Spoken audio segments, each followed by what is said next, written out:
Hello everyone and welcome back to my opinion.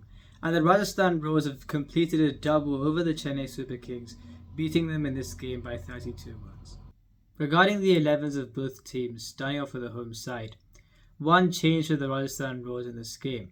And like it was for the previous fixture against the Chennai Super Kings, Trent Boult was unavailable for this game due to a niggle. And therefore they had the luxury of fielding and Adam Zampa along with the two Indian spinners in Ravichandran Ashwin and Yuzvendra Chahal.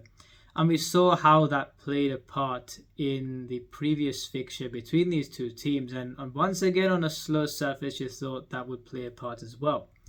And an unchanged 11 for the Chennai Super Kings from their previous game. And Sanju Samson surprisingly won the toss and chose to bat first, which is the right call. And the moment he did that, I thought the Rajasthan Royals were favourites to win this game. And we saw how the game transpired, and I will review the game in detail, of course, but we saw how the game transpired. And if you told me that that CSK were going to lose the game in this fashion, I thought, yes, you wouldn't really want a loss, especially when you've got the opportunity to go 6-2 up and kind of start separating yourself from the other teams in the competition. But if they were going to lose this game, you thought, right, the Rajasthan Royals would have been favourites as they put themselves in a position of strength and an opportunity to do so. But the previous encounter between these two sides, when MS Dhoni literally had the game in his hands where he could have chose which way the game went and he gave the Rajasthan Royals the advantage, that's the game that they should have taken advantage of. So I'm not thinking, oh, why did CSK lose this game? Because I thought if the Rajasthan Royals had the opportunity to do what they are best at doing and they take that opportunity, then it would be tough for CSK to win this game despite the fact that they have got the resources to win. And so, I thought this was once again going to be an uphill battle for CSK, but I thought it wasn't a self-inflicted one in this case. The Rajasthan Royals openers walked out to bat, and in the previous fixture between these two sides, I thought that with Tushar Deshpande dismissing Yashasvi Jaiswal early, CSK would have been happy that took place. We've seen how good this opening partnership has been. And in this game, especially with the way Yashasvi Jaiswal set the tone against the two domestic seamers, that was what held the Rajasthan Royals in good stead to achieve the score that they got. That's what set them off.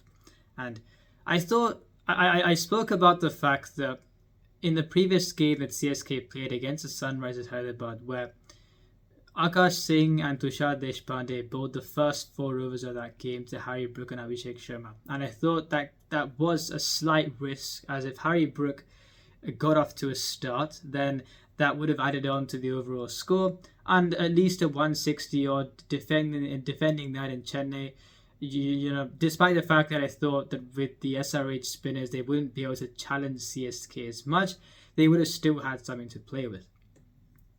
But in that game, I thought Akash Singh went quite well, and Tushar Deshpande also went well as well, especially in his first over. I thought in his first and his third over he bowled quite well. And I think in that case they were able to control that start, and even when SRH were 34 without loss in 4 overs, you thought with what CSK had to come with the ball, and generally the fact that you thought SRH competing in those conditions wouldn't be anywhere near a threat as other teams, you thought that CSK was still in a relatively good position.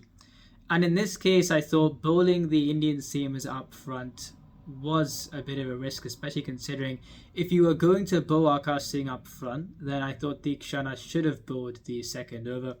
He didn't. MS Dhoni didn't bring him on in the second over, brought him on an over later, and I think he only gave about 8 runs in his first 2 overs, took 1 wicket for 24 runs, all in all in his 4. And outside of his overs, they got off to a very good start, and like I said, that start held them in good stead to achieve the total that they did.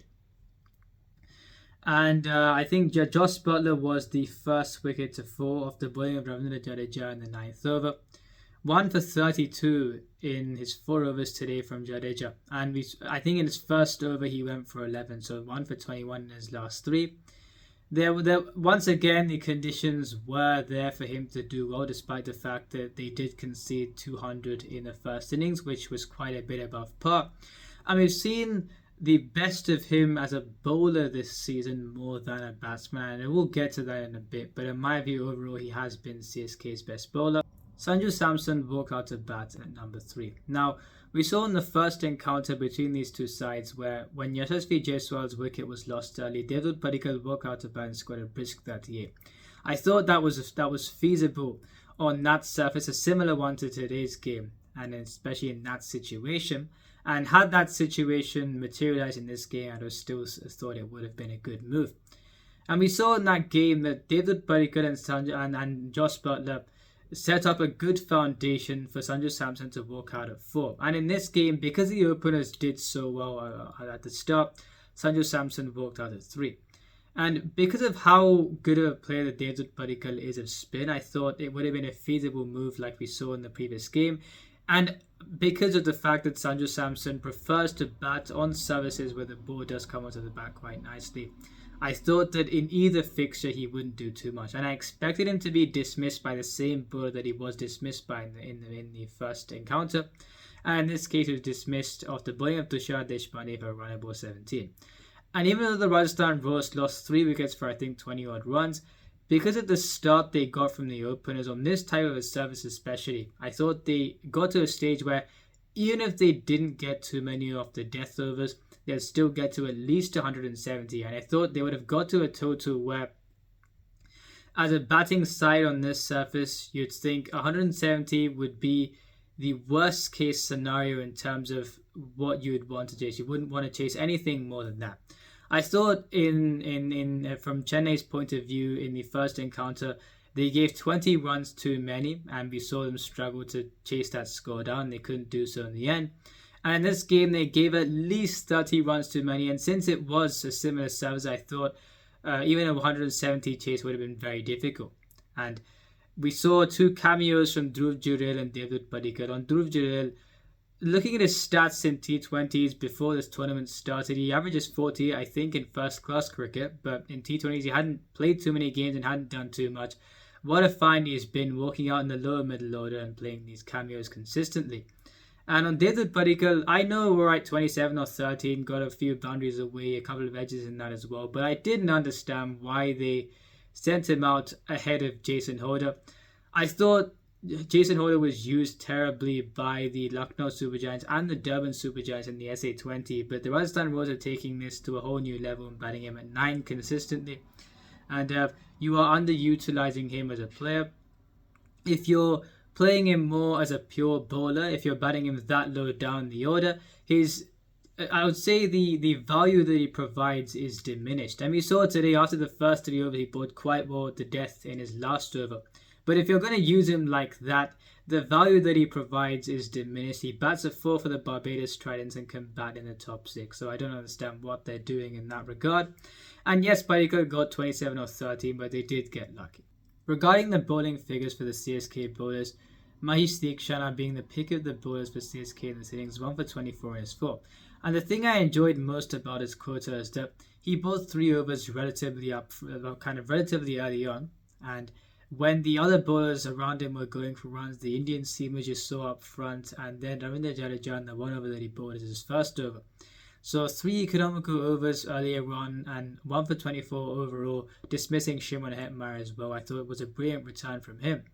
And Ravindra Jadeja 1 for 32 in his 4. So you've got those two where 2 for 56 in 8 overs where above 200 has been conceded was an outstanding performance from both those players.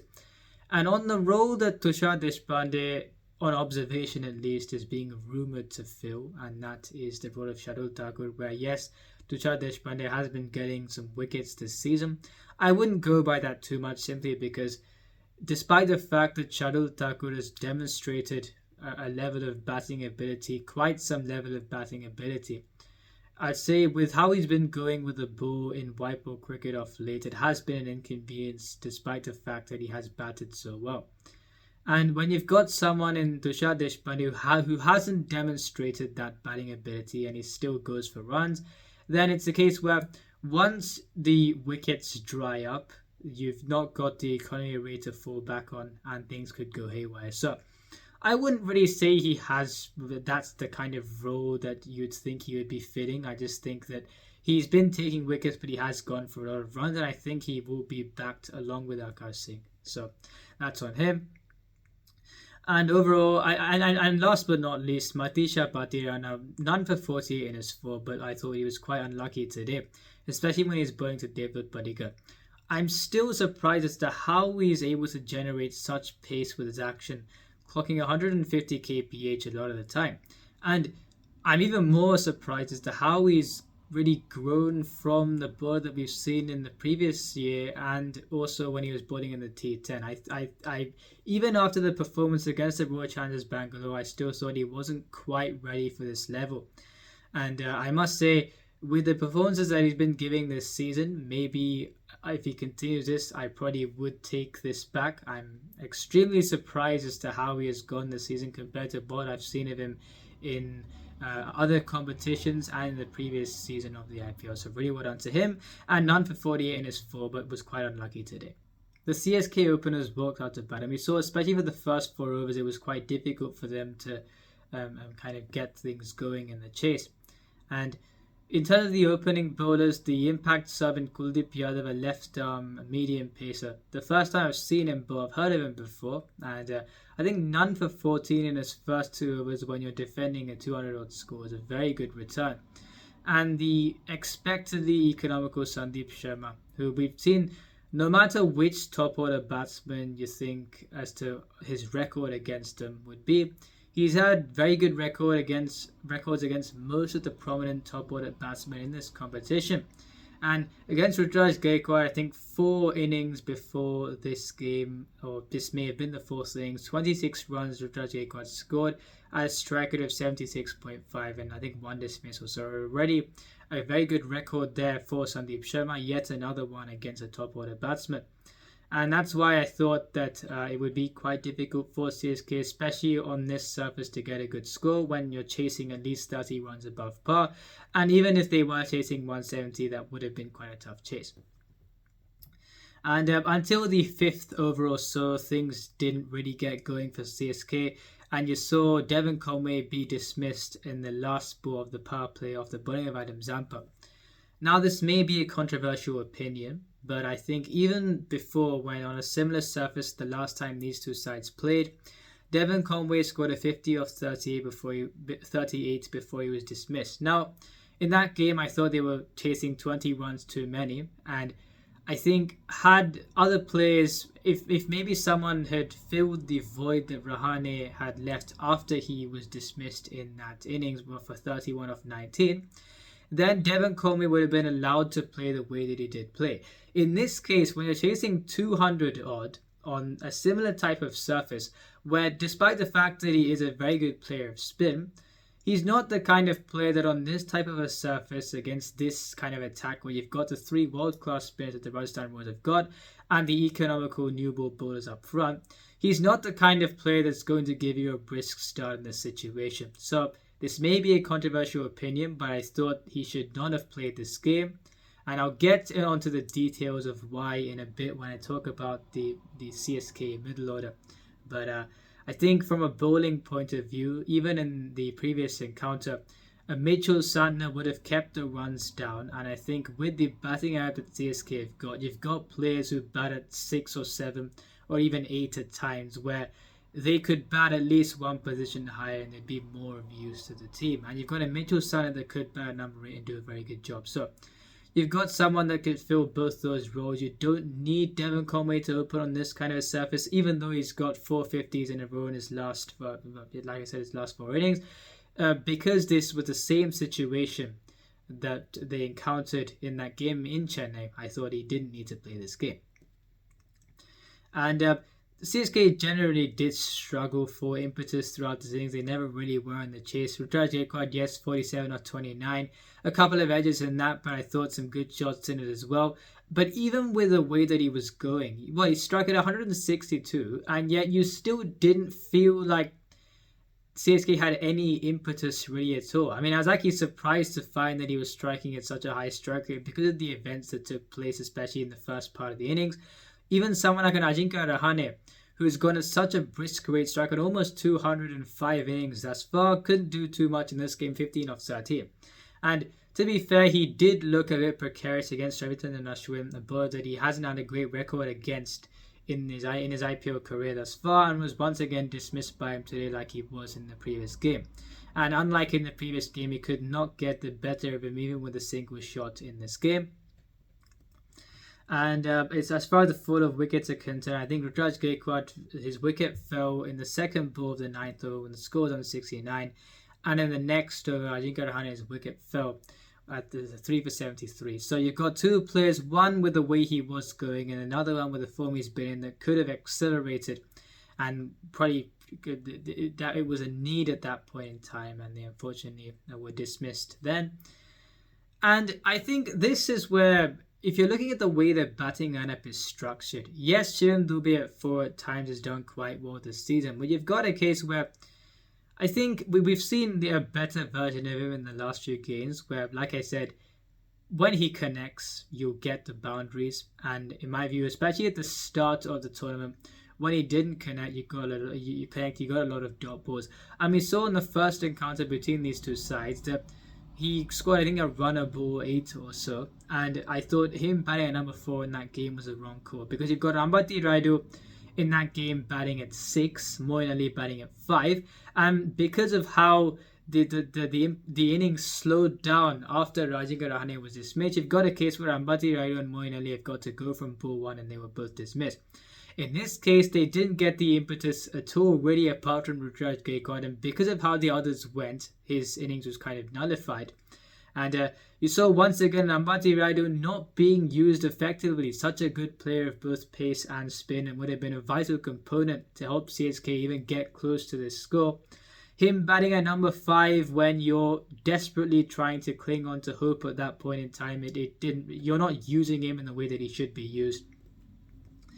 And that's why I think Shivam Dube, yes, he went well today. I think in the last few games, he's been rotating strike even when he doesn't get the boundaries, and I thought they did bowl well to him, like they did in the previous game as well. They did bowl well once again, the Rajasthan Royals spinners, and he has been rotating the strike a lot more of late. But I think that he's going to have to do that simply because if he gets bogged down, like he did get bogged down in the first game, you've got an Ambati Raidu and Moeen Ali who will be chasing the game rather than being in a position where they can affect the game on their own terms.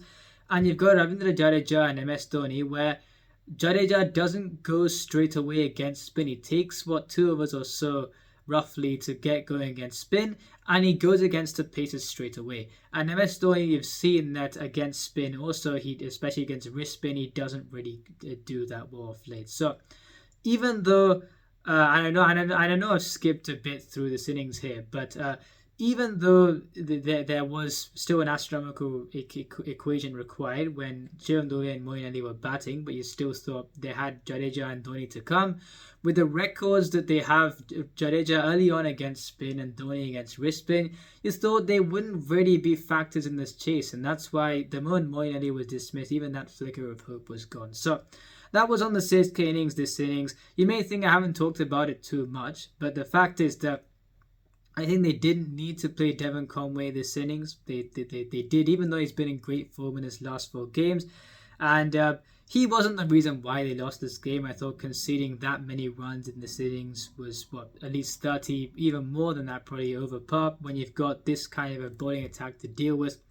And they paid the price. So like I said, this wasn't self-inflicted. This was the case where the opposition took advantage of their opportunity, and it was going to be tough for CSK if they did do that. Regarding the Rajasthan Royals bowling figures, Sandeep Sharma once again outstanding at the start and at the death, number 24 in his forward. He's been outstanding this season thus far, and with his IPL career that we've seen, I may or may not have said this, but he's been a replacement for Prasidh Krishna in this case, but I think we're seeing, like we've seen before, that he brings his own skill set to this side. Kuldeep Yadav 1 for 18 in his 3, I thought he went okay today, and Ravichandran Ashwin 2 for 35 in his 4, conceding less than what the required rate was, and taking those 2 wickets when the score was, I think, on 73. I thought, especially the wickets of Rahane, who could have accelerated, and Ambati Raidu, a fantastic pair of spin. I thought those 2 were vital wickets in the CSK chase, so brilliant from him once again. And Adam Zampa, I thought he was outstanding, 3 for 22 in his 3 overs, and I think across the two fixtures, we have seen the three spinners in the side have a huge influence on the game. And like I said before, good luck to the team chasing, even if they have to defend 150 yard on the board on a turning track. But 170, 200 score, even if the batsmen of the opposing team are quite good against spin, it's not really going to work on most occasions. And even Jason Holder, I thought CSK, the key was to take the runs off him because of how well the others bowled. And I thought because of the frequency of overs that they faced, they didn't really face a released over all that often. And in the last over that he bowled, yes, defending a lot of runs, but nailing those Yorkers, giving 9 runs in his last over, was fantastic bowling from him in that last over. And I think the only thing stopping the Rajasthan Royals is them choosing to field first at times. If they don't do that, in my view, more often than not, they can look to win. They could even gone through this entire season losing 1 or 2 games at a maximum, and they've managed to lose 3 in the first stage. So that's just tactical calls where they could improve on, and I think should improve on, to really present themselves as the juggernaut they are and the juggernaut that they should be. So that's on that. Tomorrow we've got a game against the Punjab Kings and the Lucknow Super Giants. Let's see how that game goes tomorrow. If you enjoyed this video, please like and subscribe. Share it with your friends. Remember, this is my opinion. What's yours?